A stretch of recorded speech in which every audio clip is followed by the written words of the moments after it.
Padre, te honramos hoy con el Espíritu en adoración. Rey eterno, te clamamos. Muy bien, amados. Este es el tema que corresponde a nuestra clase de hoy, las cartas de papá, la importancia de las escrituras. Tu palabra he guardado, Señor, para no pecar contra ti. Fue lo que dijo el salmista. Y ahora en sus materiales, en la página 24 de sus materiales, dice sin lugar a dudas, el tener un plano general de las escrituras nos ayudará a entender muchísimo mejor el corazón de Dios nuestro Padre, conocidas como la Biblia, como la palabra de Dios o el libro sagrado en términos más concretos. Las escrituras son las cartas que Dios inspiró a personas en la tierra para que hoy nosotros podamos saber cuál es el deseo del corazón de papá y qué debemos hacer los hijos mientras vivamos en la tierra. Básicamente, lo que busca las cartas del padre, las cartas de papá, esas instrucciones que quedaron allí, lo que busca es que nosotros sepamos qué hacer con las instrucciones que nuestro Padre nos ha entregado. Y hay un texto hermosísimo que el apóstol Pablo le escribe a Timoteo, la segunda carta de Pablo a Timoteo, capítulo 3, verso 16, dice, toda la escritura es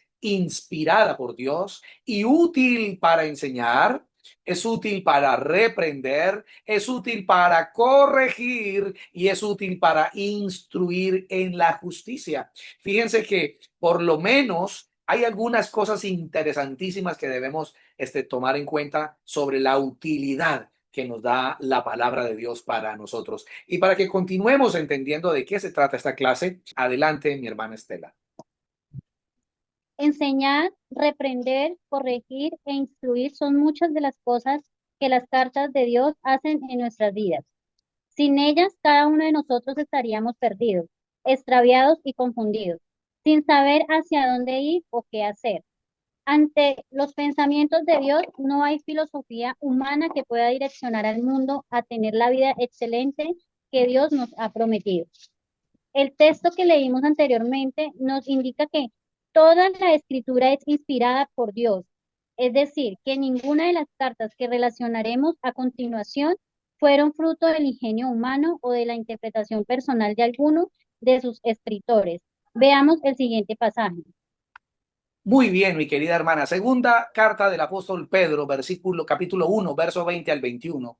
Dice, ante todo tengan muy presente que ninguna profecía de la escritura, tal como nos estaban leyendo ahora, surge de la interpretación particular de nadie. Eso me gusta mucho. Ninguna profecía de la escritura surge de la interpretación de alguno de estos profetas o apóstoles que se les dio por escribir. No, porque la profecía, dice Pedro, no ha tenido su origen en la voluntad humana, sino que los profetas hablaron de parte de Dios, impulsados por el Espíritu Santo. Esa escritura me gusta muchísimo. Saber esto nos da tranquilidad y confianza en que al leer las cartas de papá encontraremos exactamente lo que él quiere que nosotros sepamos y que al aprenderlas las pongamos en práctica en nuestro andar diario. Para entender mejor esto, tener una mayor comprensión de esto, quiero que veamos en el material que tienen en su mano cómo están estructuradas las escrituras, cuál es la estructura que ellas tienen y cómo nosotros podemos aprender a conocer de ellas. La palabra Biblia proviene de la palabra griega biblos, que significa grupo de libros. Por eso, la palabra Biblia, de biblos, grupo de libros o agrupación de libros. De aquí se deriva la palabra biblioteca, que significa agrupación de libros. Existen dos grandes tomos en los que se encuentran distribuidas las cartas o escrituras de Dios. A cada uno de estos tomos se les llama pactos. Quiero que pasen la página y veamos un momento la figura 1 que ustedes tienen ahí en el material. Ahí encontramos esos dos tomos, los dos grandes tomos de la Biblia, casi que al partirla por la mitad, aunque no exactamente, claro que el antiguo pacto es mucho más grande que el nuevo, pero es para poder que podamos identificar. Hay un antiguo pacto o testamento También se puede utilizar la palabra testamento o antiguo pacto, y hay un nuevo pacto o nuevo testamento. Esta es la división general que ustedes deben tener en su mente. Cuando tomen una Biblia en su mano, entiendan que hay dos tomos importantes. Uno, el primer tomo se llama Antiguo Pacto y el segundo tomo se llama Nuevo Pacto. Entonces, hablemos de este primer tomo. Fíjense esta porción de la escritura de Éxodo capítulo 24, versos 7 al 8. Aquí se está haciendo el primer pacto, aquí se está firmando el primer pacto. Por eso dice que Moisés tomó el libro del pacto y luego rociaron ese libro con la sangre del cordero que fue sacrificado. Y con esa sangre no solamente se roció al pueblo, sino también el libro. Esta es la sangre del pacto, dijo Moisés. Con base en estas palabras, el Señor hoy ha hecho con ustedes un pacto y se celebra, digamos, la instauración de ese primer pacto. Nos habla de que hay por lo menos tres cosas significativas en este primer pacto. El primero tiene que ver con la ley. Por favor, subrayen eso en su material. La ley. Número dos, los salmos. Y número tres, los profetas. La ley, o lo que se conoce como la Torá, que ya lo vamos a ver ahora cómo está distribuida.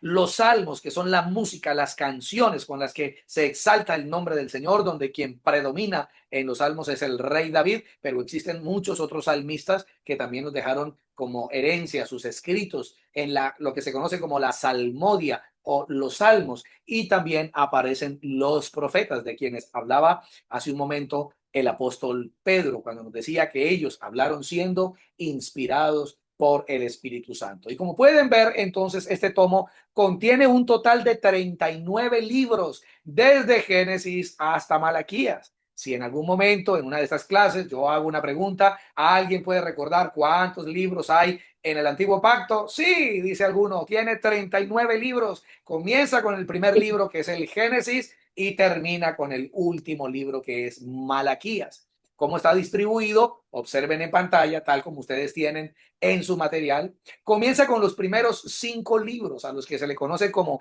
el Pentateuco: Génesis, Éxodo, Levíticos, Números y Deuteronomios. A estos primeros 5 libros se les reconoce como el Pentateuco, y es lo que corresponde a la Torá judía, que es la que contiene estos primeros 5 libros, donde se condensa la ley de Dios.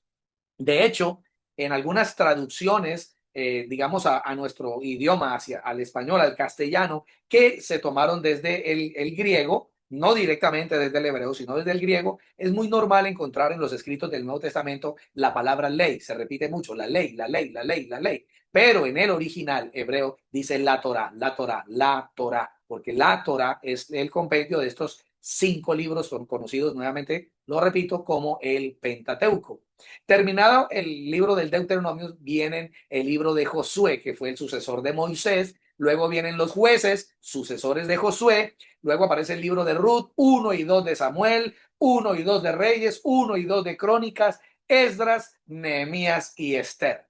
Al terminar este segundo grupo de libros, vienen los libros, lo que se conoce como libros poéticos. Los de arriba mencionados, desde Josué a Esther, son conocidos como los libros históricos del Antiguo Pacto. Libros históricos. Luego vienen los libros poéticos. Comienza con el libro de Job, continúa con Salmos, Proverbios, Eclesiastés y termina en Cantares. Y viene el cuarto grupo de libros, que son los libros proféticos. Repito, arriba comienza desde Génesis a Deuteronomios, se llama el Pentateuco o la Torá. Luego siguen los libros históricos, comenzando con Josué y terminando en Esther. Luego los libros poéticos, comienza en Job y termina en Cantar de los Cantares. Y luego continúa el grupo de libros proféticos, que inicia con el profeta Isaías y termina con el profeta Malaquías. Y en todos este último grupo están todos los profetas reunidos ahí para un total de 39 libros. El antiguo pacto comenzó entonces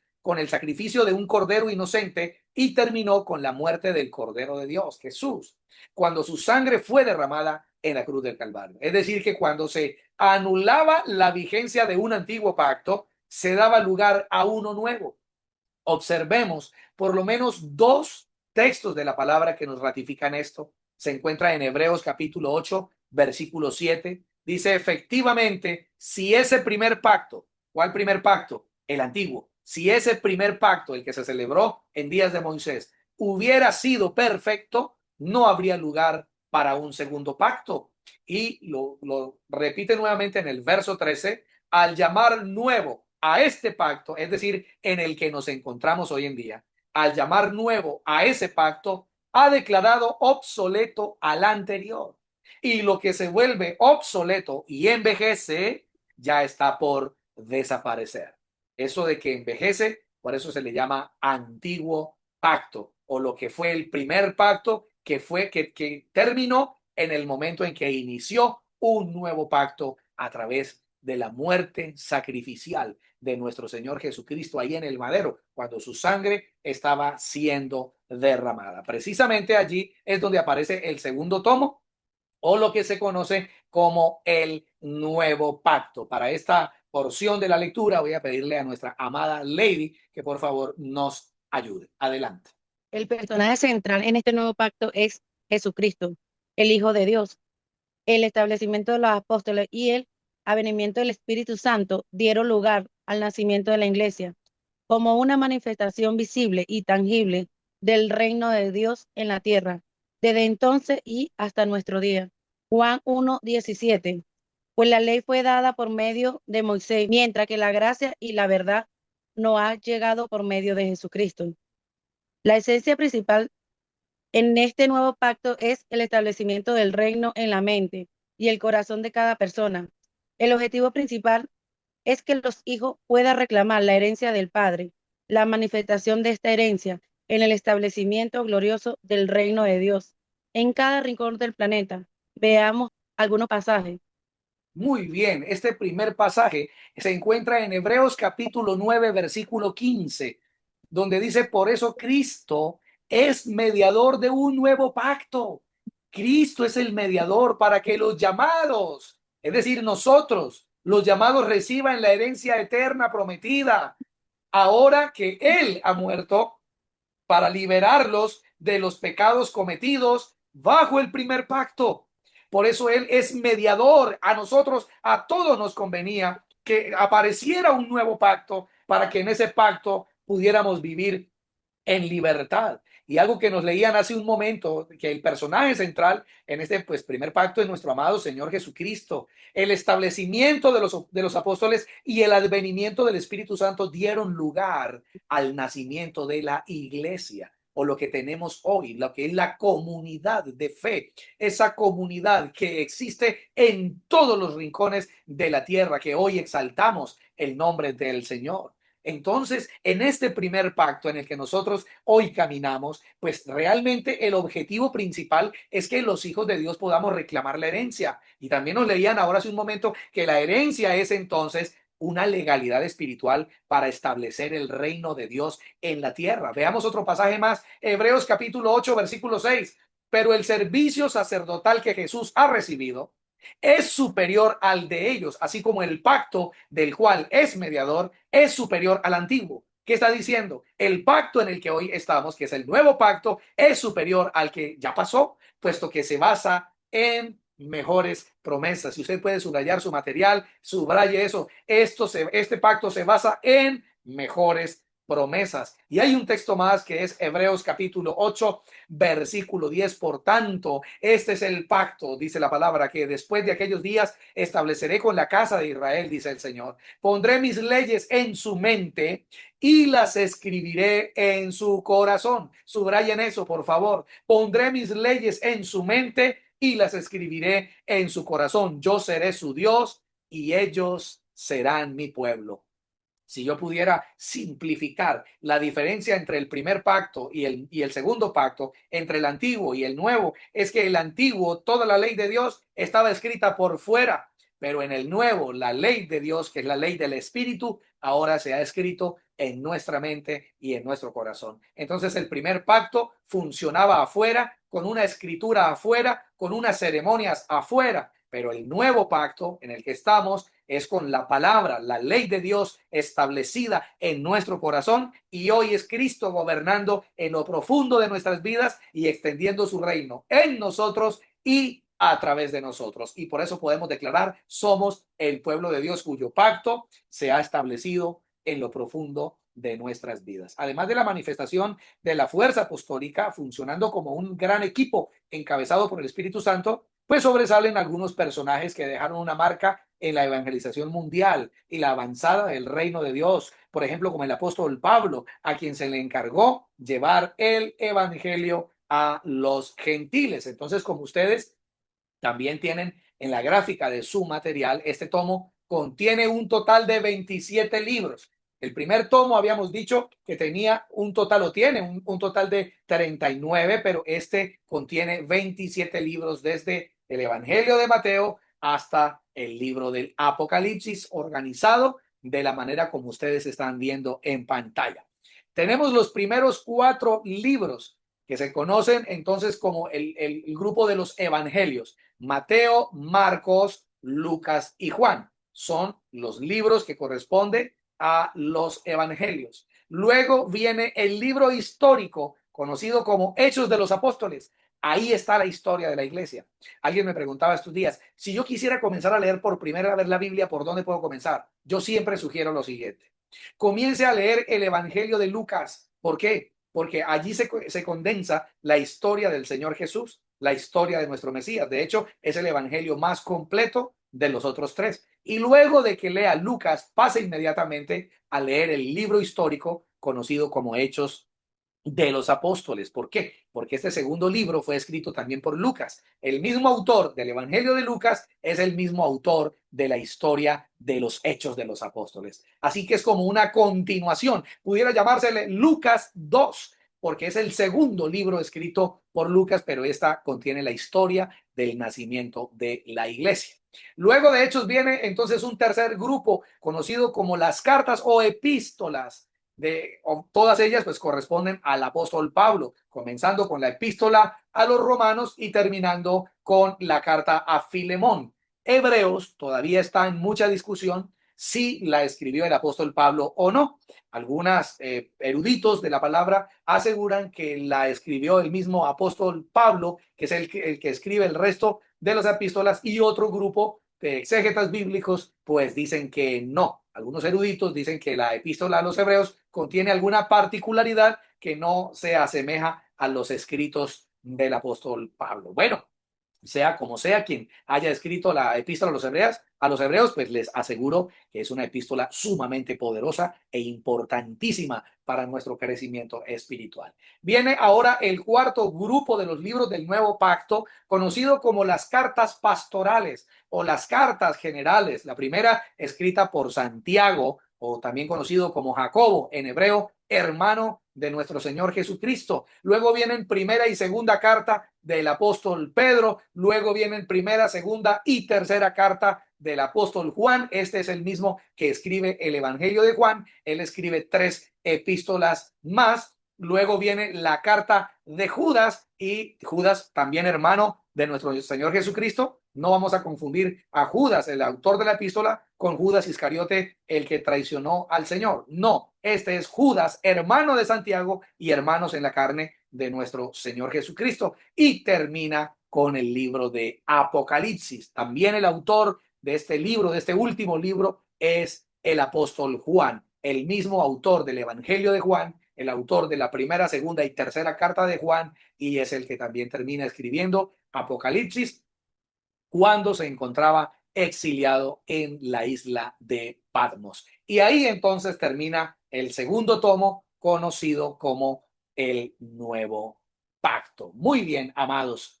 En este segundo y nuevo pacto comenzó con la muerte sacrificial en la cruz del Calvario, la muerte sacrificial de nuestro Señor, ahí en la cruz del Calvario, y terminará ¿cuándo? Cuando la iglesia se encuentre con el Señor en el reino de los cielos. La historia de la crucifixión se encuentra al final de cada uno de los evangelios. Fue ahí donde se llevó a cabo el inicio de una nueva alianza o pacto que se firmó con la muerte del Cordero inocente de Dios. Quiero que veamos esto con mucho detenimiento.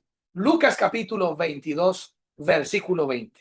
Dice la escritura: de la misma manera tomó la copa después de la cena y dijo, escuchen las palabras del Señor, Esta copa es el nuevo pacto.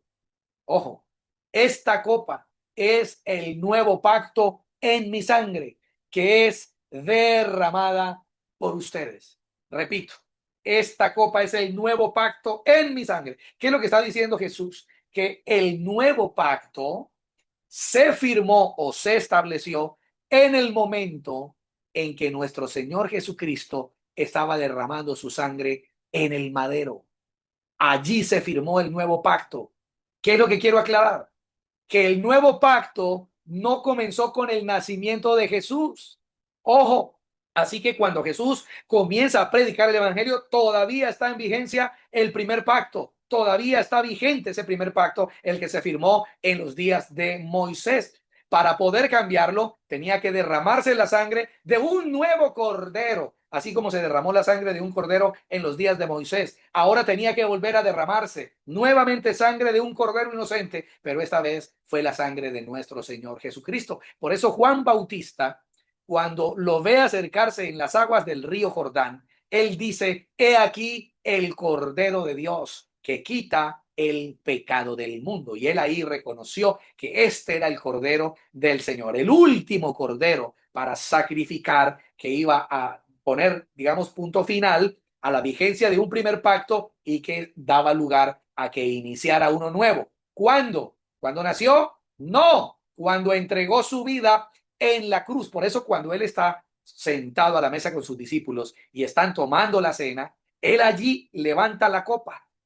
Por eso Pablo dijo que cuando nosotros tomamos el pan y tomamos el vino, la muerte del Señor Jesús anunciamos hasta que Él vuelva, hasta que Él regrese nuevamente a nosotros. En esa copa Él está diciendo: esto es el nuevo pacto que se encuentra en mi sangre, la cual es derramada por ustedes y para ustedes. Maravilloso momento, porque estaba hablando de lo que iba a pasar al otro día, cuando fuera arrestado a la madrugada en el huerto del Getsemaní y fuera llevado bajo el engaño del Sanedrín y de todos esos sumos sacerdotes que conspiraron contra el Señor y que finalmente terminaron dejando en manos del emperador Poncio Pilato. Pero ahí, cuando él entregaba su vida y su sangre en ese madero, allí se estaba firmando el inicio o la instauración de un nuevo pacto. Y acerca de esto, el apóstol Pablo, en la carta a los Colosenses capítulo 2, verso 14, dice que y anular la deuda que teníamos pendiente por los requisitos de la ley. Eso que exigía la ley, eso que exigía la Torá en el cumplimiento fiel de los mandamientos dados y las instrucciones dadas por el Señor en ese primer pacto, dice que generó una deuda en nosotros. ¿Por qué? Porque fuimos transgresores de esa ley. No cumplimos a fidelidad esa ley, por lo tanto nos hizo esclavos, nos hizo deudores de esa ley. Y dice la palabra que al venir Jesús y morir en el madero, anuló la deuda que teníamos pendiente por haber sido transgresores de la ley. Él anuló esa deuda que nos era adversa. Otra versión dice que nos era contraria, quitándola de en medio y clavándola en la cruz. Maravilloso momento lo que ocurrió. En sus materiales dice de esta manera: puedes tener en tu mente una idea global de lo que son las cartas de papá, conocer su estructura y así estudiar de una manera más práctica las escrituras para tu desarrollo y crecimiento personal. Recuerda que cada vez que abres las escrituras te vas a encontrar con los pensamientos de Dios para ti. Las cartas de papá son un asunto sumamente personal. Es un regalo de Dios nuestro Padre para cada uno de nosotros. Es personal, es entre tú y Dios. Nunca lo olvides. En las palabras de Dios encontramos la esencia de su autor, su presencia y su gloria. La podrás vivenciar cuanto más tiempo pases sumergido en sus cartas de amor, en sus cartas de sabiduría, en sus consejos y en su poder. Vean esta porción de la palabra tan maravillosa que se encuentra en los Salmos capítulo 119, versículos 101 al 105. Vean tan hermoso esto: de todo mal camino contuve mis pies para guardar tu palabra. No me aparté de tus juicios, porque tú me enseñaste. Cuán dulces son a mi paladar tus palabras, más que la miel a mi boca. De tus mandamientos he adquirido inteligencia. Por tanto, he aborrecido todo camino de mentira. Lámpara es a mis pies tu palabra y lumbrera a mi camino. Gracias, Padre, por esta maravillosa porción de tu palabra para nosotros. Gracias te damos en el nombre de Jesús. Amén, amén y amén.